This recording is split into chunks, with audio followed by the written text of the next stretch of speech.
Jordan's world was crumbling when his pregnant mother collapsed, and 911 refused to send help. Left alone in a system that didn't care, he had no choice but to fight back. What happened next will leave you speechless and spark a call for justice. Watch the full story to see how one boy's courage exposed deep injustice, and don't forget to subscribe for more powerful content. Where are you watching from? Let us know in the comments below. Jordan trudged home from school, his backpack weighing down his small frame, dragging him deeper with each step. His shoes scuffed against the cracked sidewalk as he passed the familiar decaying buildings of his neighborhood. The sky was darkening, and the wind was colder than usual, but he barely noticed. His mind was elsewhere, thinking about the school day, the tiredness in his bones, and most importantly, his mother. In one hand, Jordan clutched a plastic bag filled with a few apples and a loaf of bread. He had picked them up after school, knowing his mother hadn't been feeling well for the past few days. She was pregnant and struggling with fatigue that she couldn't seem to shake off. Jordan had noticed the way her hand would subtly rest on her belly when she thought he wasn't looking, as if trying to soothe the child growing inside her. She tried to hide her discomfort from him, but Jordan wasn't a little boy anymore. He noticed everything, and it weighed heavily on him. As Jordan approached the entrance to their worn-down apartment building, he felt his chest tighten. It was an old, 3-story complex with bricks that crumbled away at the edges, graffiti splattered across its face like scars. The door, as always, was slightly off its hinges, the lock long since broken. Despite everything, this was home. A place that had seen better days, but it was the only place Jordan had ever known. He reached the door, his heart pounding slightly faster as he thought of his mother upstairs. She had promised him she'd rest today, but Jordan knew better. She always tried to push herself, even when her body screamed for her to stop. Something was wrong. Jordan's hand hesitated on the door handle when he noticed the door to their apartment wasn't fully closed. A small gap stood between the door and the frame, enough to make his pulse quicken. His mother was cautious, always locking up, especially in this neighborhood. His stomach churned, and a heavy feeling settled in his chest. Carefully, he pushed the door open. "Mom?" His voice came out quieter than he intended, barely a whisper. No answer. His eyes scanned the apartment, and for a moment, everything felt normal. The same cramped space, the peeling wallpaper, the faint smell of something cooking on the stove. Then his gaze moved to the kitchen, and his breath hitched. His mother lay on the floor, motionless. "Mom!" The plastic bag in his hand slipped from his fingers, apples rolling across the worn floor, but Jordan didn't care. His legs felt heavy, but he forced himself to move, rushing to her side.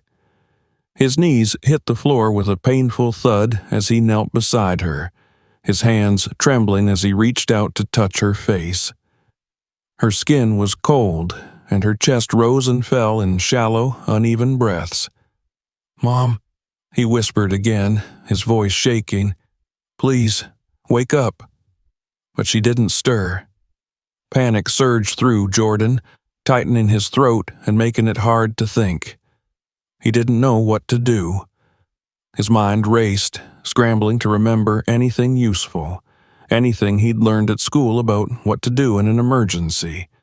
But all he could think of was that his mother needed help. Now. He shot to his feet, his eyes darting around the room. The stove!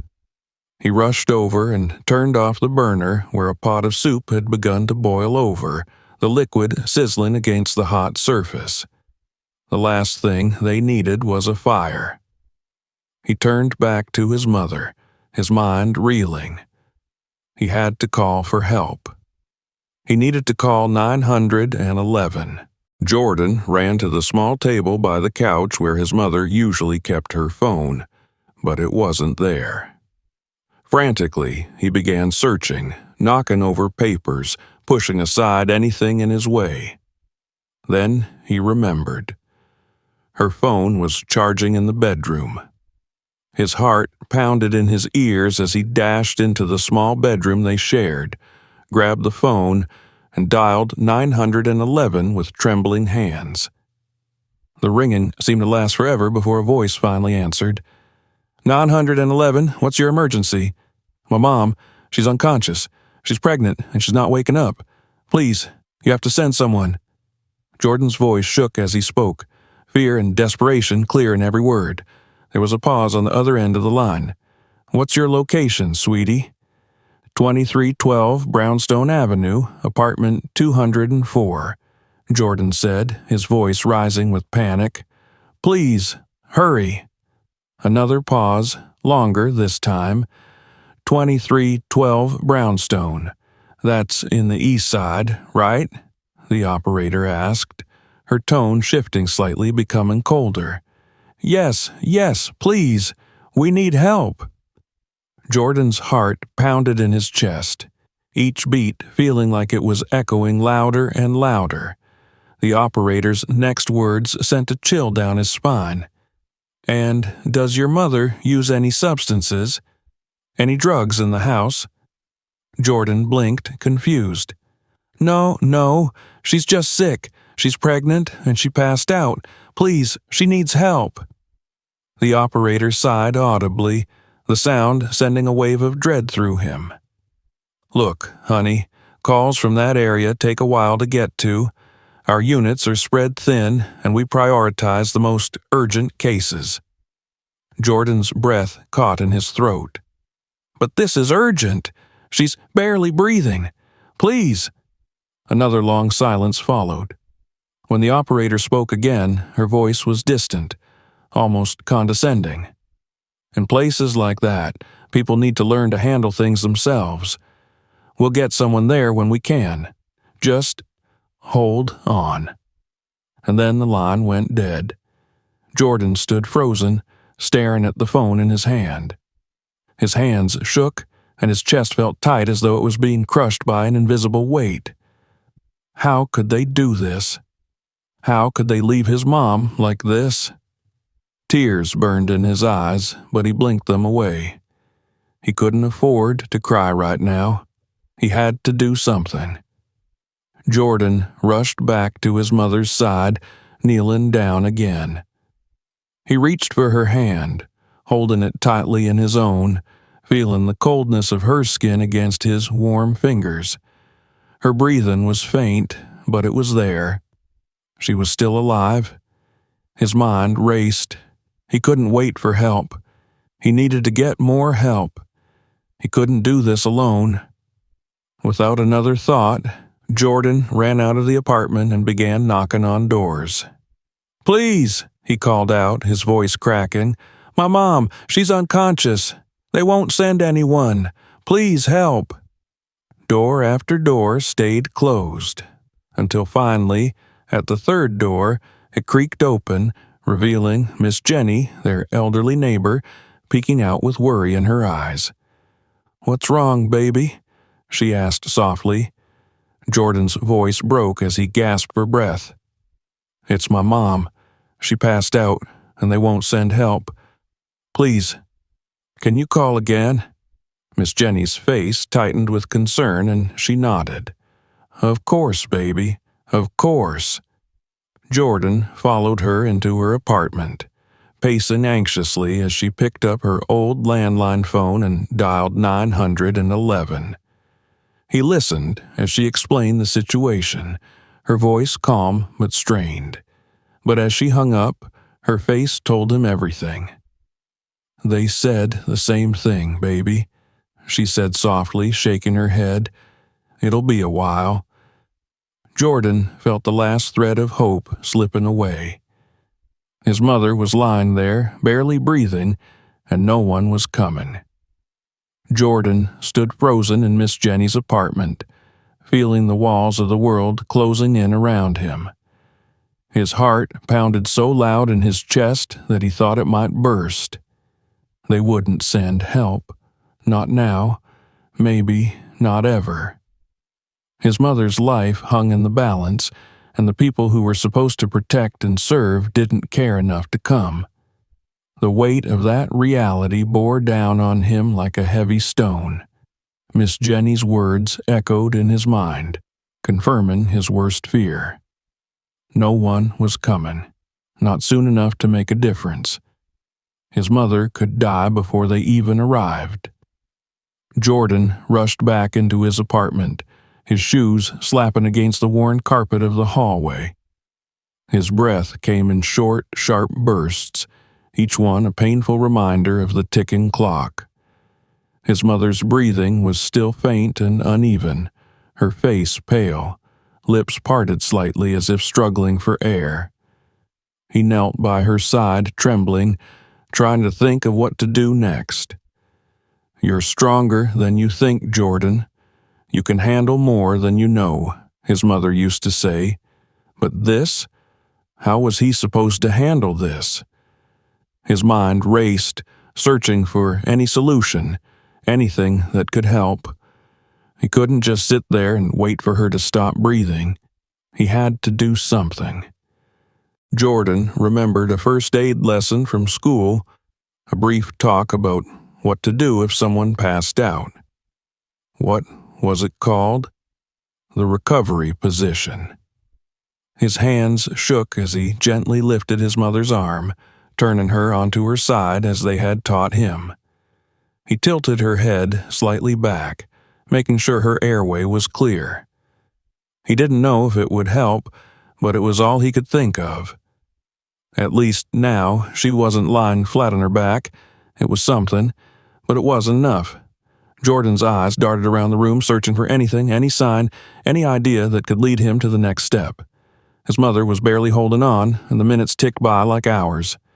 He couldn't wait for the ambulance that wasn't coming. He needed more help. His heart clenched with frustration, but then it struck him. He wasn't completely alone. There were other neighbors, people who might be able to do something. He had to try again. There was no other choice. Jordan dashed out of the apartment once more, bolting down the hallway toward Mr. Thompson's apartment at the far end. Mr. Thompson was an older man who had always been kind to Jordan and his mother. He wasn't in great health himself, but maybe, just maybe, he could help, or at least know what to do. He knocked frantically, his heart hammering in his chest. His knuckles hit the wood harder and harder, desperation building with every second that passed without a response. Finally, the door creaked open. Mr. Thompson stood there, his face lined with concern as he looked at Jordan. "What's wrong, son?" he asked, his voice calm but worried. "It's my mom," Jordan gasped, trying to catch his breath.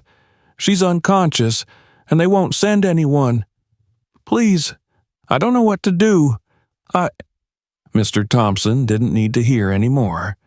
His face tightened in understanding, and he gave a quick nod. All right. Let me get my phone. We'll try again." Jordan followed him inside, the air in the apartment feeling heavy with worry. He watched as Mr. Thompson fumbled with his old flip phone, dialing 911 with shaky hands. Jordan paced back and forth, trying to keep the panic at bay. He felt like he was walking through a nightmare, one where no matter how hard he tried, nothing would change. Mr. Thompson explained the situation, his voice steady but tense.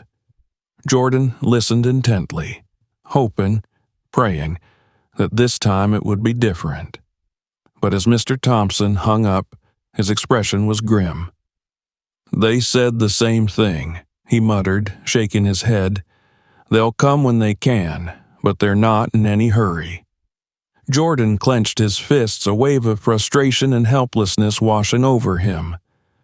"But she needs help now," he cried, his voice cracking with desperation. I know, son. I know. Mr. Thompson placed a hand on Jordan's shoulder. His touch meant to be comforting, but it only made Jordan feel more lost. We're not going to sit around and do nothing. Let's see if we can get her to the hospital ourselves. Jordan's mind raced at the idea. Could they really do that? Move her without paramedics?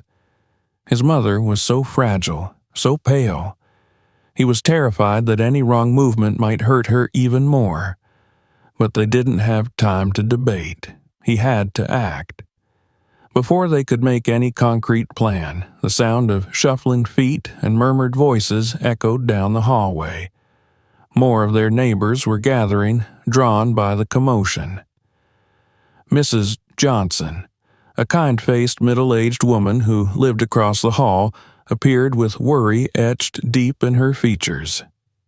"What's going on?" Mrs. Johnson asked, her eyes shifting between Jordan and Mr. Thompson. "Is everything all right?" Jordan shook his head, barely able to hold back the flood of emotions threatening to spill out. "It's my mom. She's unconscious, and no one will come to help. They keep saying they'll come later, but—" Mrs. Johnson's expression softened with sympathy, and she stepped forward. "Let me try calling, too. Maybe if more of us call, they'll come faster." Jordan nodded, grateful for any help. Anything was better than standing around feeling useless. Mrs. Johnson pulled out her smartphone and dialed 911. Her voice was steady as she explained the situation, but Jordan could hear the frustration in her tone as the conversation continued. When she hung up, the look on her face told him everything he needed to know. "They told me the same thing," she said, shaking her head. "It'll be a while." Jordan's heart sank further. Every door he knocked on, every call made, felt like one more step towards losing his mother. Miss Jenny arrived shortly after, her concerned gaze meeting Jordan's. She didn't say much, but her presence was comforting. The small crowd of neighbors that had gathered seemed to be growing by the minute, each one trying to help in their own way, but none of them had a solution. "What am I supposed to do?" Jordan whispered, more to himself than to anyone in particular. Miss Jenny put a hand on his shoulder, her voice gentle but firm. "Stay with her, baby. Don't leave her side. We're going to figure this out." Jordan nodded, though he felt no closer to a solution. Time was slipping away, and he couldn't shake the feeling that they were running out of it. He hurried back to his mother's side, her hand still cold in his. He could feel the minutes dragging on, each one longer than the last. Every breath she took seemed shallower than before, and Jordan's heart pounded in his chest as he sat there, helpless. His thoughts spiraled in every direction, his mind a whirlwind of fear and desperation. What if she didn't make it? What if the help never came? He couldn't lose her. He wouldn't. He had to think of something else, something that would make them come faster. Then an idea hit him, one that made his stomach twist with both fear and determination. He would lie. If they wouldn't come for a poor family in a bad neighborhood, maybe they would come for someone in a better part of town. It wasn't right, but nothing about this was right. He had to do whatever it took to save his mother, even if it meant lying. He looked up at the gathered neighbors, their faces filled with concern and uncertainty. He knew they wouldn't like his plan, but they had to understand. He had no other choice. "I have an idea," Jordan said, standing up slowly. The neighbors turned to look at him, curiosity and worry etched into their faces. "I'm going to call 911 again," Jordan continued, his voice firmer now, though his hands still trembled. "But this time, I'm going to tell them we're somewhere else. Somewhere they'll care about." A murmur of surprise rippled through the group. "Jordan, honey, you can't lie to them," Mrs. Johnson said, shaking her head. "That could get you in trouble." "I know," Jordan said quickly, "but they're not coming anyway. If I tell them we're somewhere else, somewhere they care about, maybe they'll come faster. By the time they figure it out, it'll be too late to turn back."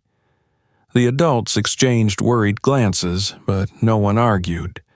They knew he was right. The system had failed them, and now Jordan had to do whatever it took to save his mom. Miss Jenny finally nodded, sadness in her eyes. "It's risky, baby, but we don't have many options left. Just be careful." Jordan didn't waste another second. He grabbed the phone and stepped into the hallway, his heart pounding in his chest as he dialed 911 again. This time he wouldn't beg, he wouldn't plead, he would tell them what they wanted to hear. 911, what's your emergency?" The operator answered, her voice the same cold, detached tone as before. Jordan took a deep breath, steadying his voice. "It's my mom," he said. "She's unconscious, and she's pregnant. We need an ambulance right away." "Where are you located?" Jordan hesitated for a split second before answering. "We're at 425 Oakwood Avenue, apartment 3B.